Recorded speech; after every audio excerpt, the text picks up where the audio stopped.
Section 8.1, Radical Expressions and Functions. So when we see a radical, there are three different parts. We have something called the index, the radical sign, and the radicand. So looking at the radical symbol, we see we have the index, that's the n. So if it's not shown, that is actually a 2. So make sure you understand that when the index is not shown, there's actually a 2 there.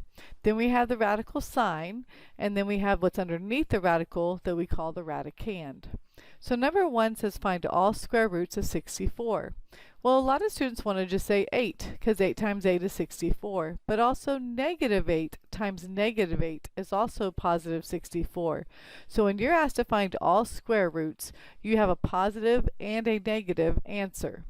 So for number 2, it says find all square roots of 81. So again, what two numbers can I multiply twice and get 81 is 9 and 9. But we have a positive and a negative. Again, 9 times 9 is 81, and negative 9 times negative 9 is also positive 81. So when it's written in words, you are going to have two answers. However, in the next examples, the square root is already written there for you. So if the square root is already written, it tells you which answer they want. For example, on number 1, they want the positive answer. But on number 2, they see with a negative on the outside, they want the negative answer. So if the square root is already there, you don't have to put the plus or minus. So for number 1, the square root is 0. Well, what two numbers multiply to give me a 0 is 0. So the square root of 0 is just 0. For number 2, the square root of 4 is 2, but there's a negative on the outside, so my answer is negative 2.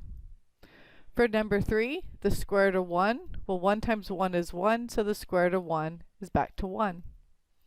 What's the cubed root of 1? Well, what number can I multiply 3 times and get 1? Just 1, because 1 times 1 times 1 is still 1. So the index changed there. If you look at number 1, 2, and 3, there is no index shown, so the index is automatically a 2. But on 4 and 5, you'll see that the index is now changing to a 3. So you have to ask yourself, what number can you multiply 3 times and get what's under the radical? So the cubed root of 8 is 2, because 2 times 2 times 2 is back to 8. So on number 6, the fourth root of 0, well, what number can you multiply 4 times and get 0? Is just 0. So the fourth root of 0 is just 0. On number 7, the fourth root of 1, what number can you multiply 4 times and get 1? Is just 1. For number 8, what's the fourth root of 16? So what number can you multiply 4 times and get 16? Start small. 2 times 2 times 2 times 2 is 16, so the fourth root of 16 is just 2. Number 9, square root of negative 4. What two numbers can you multiply and get a negative 4? Well, you can't, because anytime you multiply a number twice, you get a positive, even if it's two negatives, because two negatives make a positive. So on number 9, there actually is no real number.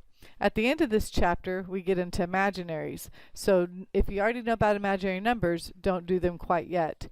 But there are no two numbers that I can multiply and give me a negative 4. 2 times 2 is positive 4. Negative 2 times negative 2 is also positive 4. So there's no real number. No real number. And that's when we're going to get into imaginary numbers. Now look at number 10 though. We have the cubed root of negative 8. Is there a number I can multiply 3 times and get a negative? Yes. Negative 2 times negative 2 times negative 2 is negative 8.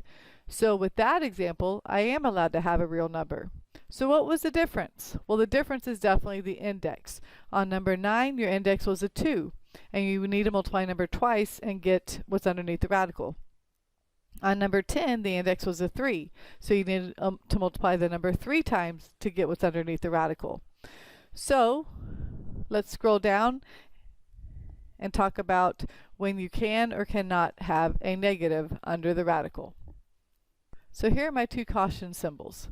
If the radicand is negative and the index is even, there is no real root, because you cannot multiply the same number twice and get a negative. However, if the radicand is negative and the index is odd, then there is a real root. So just so you make a note, for example, with the radicand being negative and the index is even, it's like number 9 above. If you have a negative radicand and the index is odd, that would be like number 10. So the index is crucial on if it does give you a real root or not a real root. So what do you think we should do if we have the square root of, say, r to the 8th, when we have a variable underneath instead of numbers? Well, looking at r to the 8th, that means we actually have 8 r's being multiplied underneath the radical.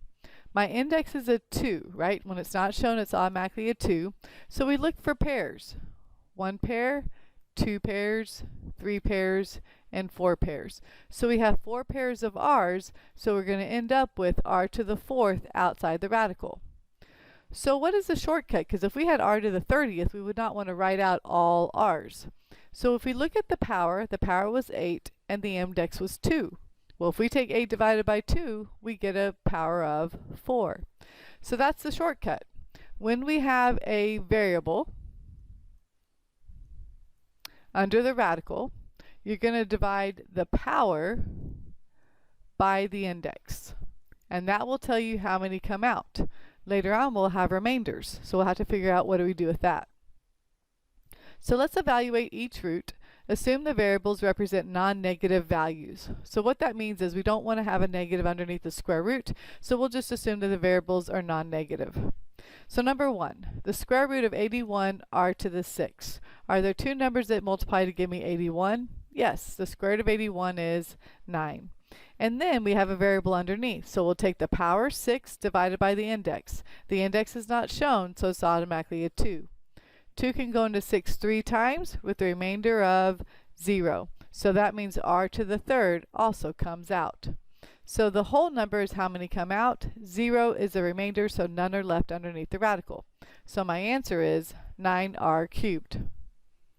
Looking at number 2. The square root of 121, x to the 8th, y to the 10th. Is there a nice square root of 121? Yes. Square root of 121 is 11. We take power divided by index. So 8 divided by 2 can go into 4 times with the remainder of 0. So x to the 4th is going to come out. Same thing with the 10. We take 10 and divide by 2. 2 can go into 10 5 times with the remainder of 0. So 5 come out. So my answer is 11, x to the 5th, y to the 4th. Number 3. Is this a cubed root? Yes, so the index has changed. It's the cubed root of 64, u to the 12th, t to the 9th. So we have to change how we think about it. We want a number that we can multiply 3 times and get 64. Well, that's 4, because 4 times 4 times 4 is 64. Then we take our variable, which has a power of 12, and we divide by 3. It can go 4 times with the remainder of 0. So u to the 4th comes out. We'll do the same thing with the 9. We divide by the index 3. It can go in 3 times with a remainder of 0, so that means t to the 3rd comes out. So we have 4u to the 4th, t to the 3rd. Number 4. Well, our index is the 4th root, so be careful here. We want the 4th root of 8, a to the 24th, b to the 8th. So is there a number we can multiply 4 times and get 8? No. The only number we can multiply that many times and get close to 8 is 3 times. 2 times 2 times 2.